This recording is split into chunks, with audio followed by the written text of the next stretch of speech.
На конкурс дети читают стихи. Виксна Ксения, 4 А. Гимназия-интернат 664. На земле безжалостно маленькой. Роберт Рождественский.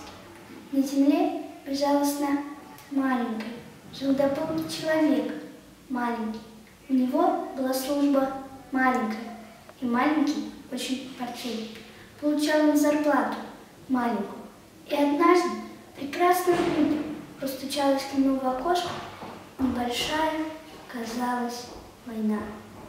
Автомат ему выдали маленький, сапоги ему выдали маленькие, каску выдали маленькую и маленькую размером шмель.